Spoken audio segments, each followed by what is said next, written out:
The dark truth about plastic bag recycling in the U.S. Startling truth. The U.S. plastic bag recycling promise is little more than an illusion. We've all been told that dropping our used plastic bags at big box stores helps save the planet. But what if most of that plastic never actually gets recycled? It sounds hard to believe, but here's where it gets controversial. A recent undercover investigation by ABC News dropped tiny tracking devices into 46 plastic bags at store recycling bins in 10 different states. And the results were shocking. While the American Chemistry Council, ACC, and major retailers proudly tout the WRAP program, installing 18,000 collection points at Target and Walmart to make recycling easy and convenient, only 4 of those 46 bags ever showed up at a U.S. recycling facility. Instead, majority of tracked bags wound up in traditional landfills, like the massive Seneca Meadows site in Waterloo, New York, or they were incinerated for waste-to-energy programs. Even more astonishing, some of these bags traveled thousands of miles overseas, surfacing in recycling markets in Indonesia and Malaysia. And this is the part most people miss. It's not just a few wayward bags. According to a 2018 OECD study, less than 10% of all plastic waste ever actually gets recycled. Why? Because the very companies and trade groups that stand to gain from plastic production also control much of the recycling narrative. When ABC News requested interviews, Walmart and Target declined and prevented any inspection of their in-store collection points, raising questions about transparency.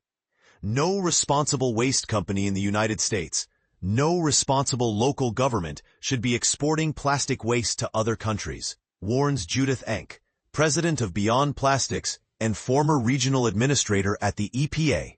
Yet, that's exactly what's happening. Plastic shipped abroad often overwhelms importing communities, contaminates local waterways, and undermines the goal of reducing global pollution. For years, retailers have promoted drop-off programs as proof that consumers can do the right thing by recycling plastic bags. Joshua Baca, VP of the ACC's Plastic Division, concedes that the current system falls short and admits the need for better solutions. But he stops short of outlining any concrete alternatives. So what can be done? Some experts call for stronger regulations on plastic production, while grassroots advocates urge consumers to reduce single-use plastics and demand true cradle-to-cradle processing. Others point out that shipping waste overseas simply delays the problem and shifts the burden to vulnerable communities. Now we want to hear from you. Do you believe drop-off bin programs are fundamentally flawed, or is recycling still worth championing? Should we push for mandatory labeling and enforcement, or would banning certain plastics outright be a more effective strategy?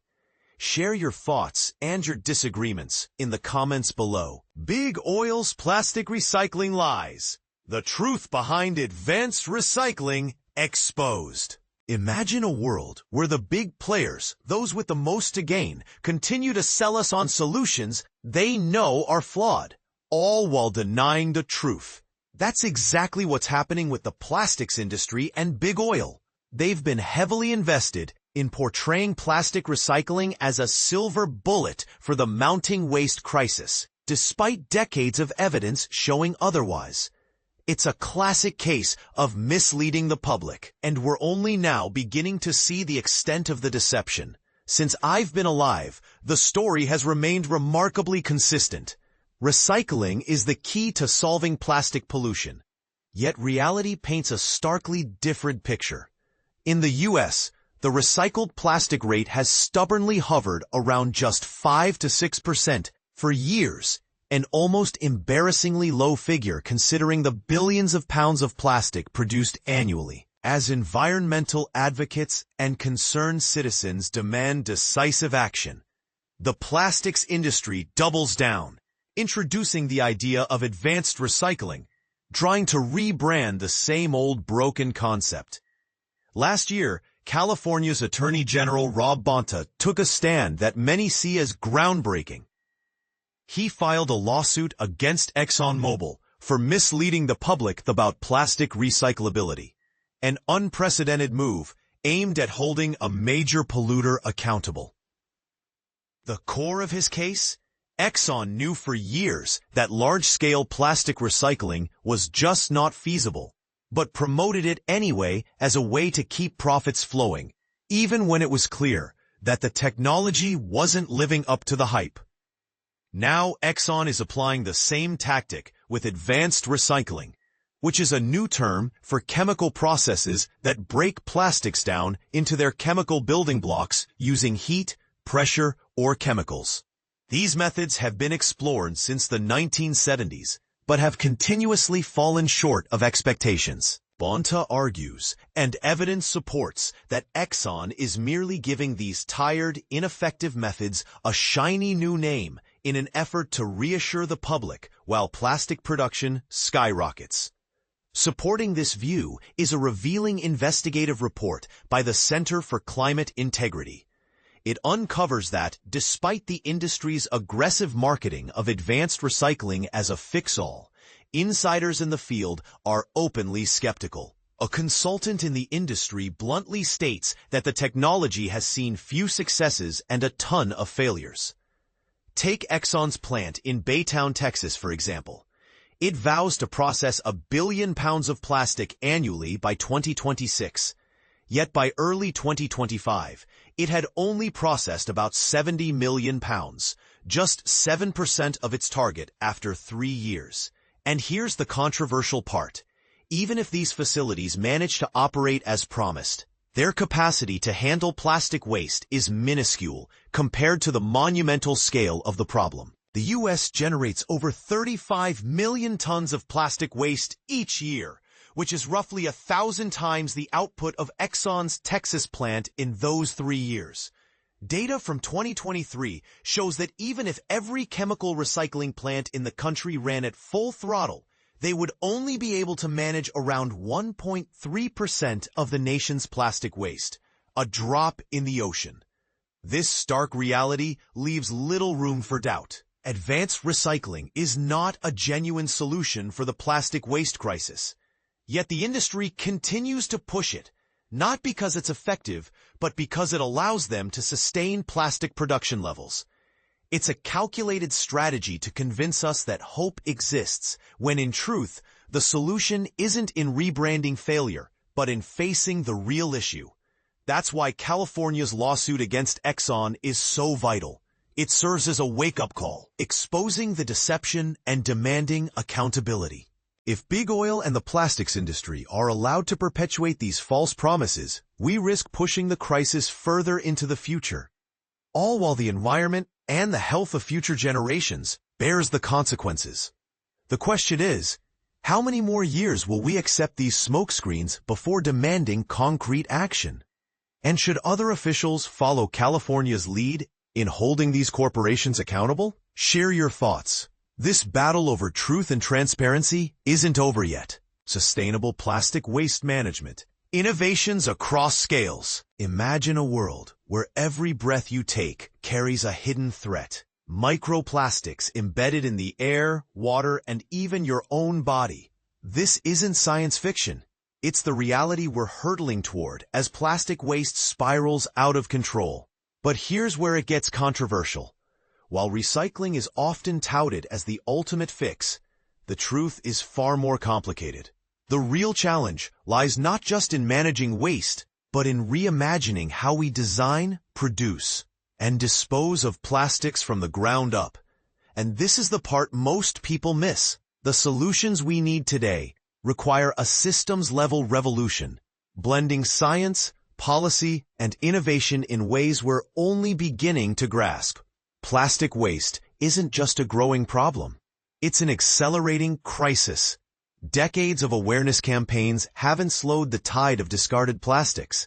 And now, we're seeing the consequences in alarming ways. Recent studies reveal microplastics accumulating in human organs like the liver and brain, with concentrations rising sharply over just 8 years. Even plants, the very foundation of our food chain, are absorbing these tiny pollutants under natural conditions. The implications? we're only scratching the surface of how plastics are reshaping ecosystems and human health. And is recycling truly the solution we've been led to believe? Or are we clinging to a half answer while the problem deepens? To tackle this, we need more than incremental fixes. The path forward demands a mosaic of strategies, turning waste into reusable materials, transforming it into high-value products, or designing plastics that break down safely. But here's the catch. These solutions must work across scales: molecular, industrial, and global. That's why a new collection of research, Plastic Waste Management Technologies, is pushing boundaries. It's not just about lab breakthroughs. It's about bridging the gap between innovation and real-world application.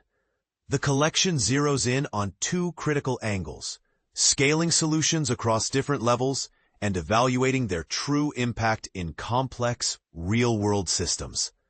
Let's start with the first theme: innovations across scales. Think of it as a puzzle where each piece, from the tiniest polymer to the largest recycling plant, must fit seamlessly. At the material level, researchers are developing biodegradable polymers that could revolutionize closed-loop recycling. At the unit level, scientists are fine-tuning chemical processes to handle the additives that make real-world plastics tricky to recycle. And at the process level, teams are optimizing enzymatic recycling to make it scalable and cost-effective. For example, one study introduces an electrified reactor that turns plastic waste into aviation fuel precursors without catalysts, a leap toward cleaner energy. But here's the question: can these innovations survive the messy, unpredictable world of global supply chains and regulatory hurdles? The second theme is just as vital: fair process evaluations. How do we measure the success of a recycling technology? Traditional metrics like carbon emissions might miss the bigger picture. A recent analysis warns that even biodegradable plastics could harm aquatic life, highlighting the need for holistic assessments. Another study argues that comparing recycling methods without considering economic and environmental trade-offs is like comparing apples to oranges. This sparks a debate. Should we prioritize technologies that are technically feasible, or those that align with broader sustainability goals? And who gets to decide? The road ahead is fraught with uncertainty. We still don't fully understand the long-term effects of microplastics or the best ways to scale solutions. But one thing is clear: a multidisciplinary approach is non-negotiable. From engineers designing smarter materials to policymakers crafting incentives, every stakeholder must play a role. The clock is ticking, and the stakes are nothing less than the health of our planet and future generations. So, what's your take? Is recycling the answer, or do we need to rethink plastics entirely? Share your thoughts in the comments, and let's spark a conversation that could shape the next chapter of this crisis.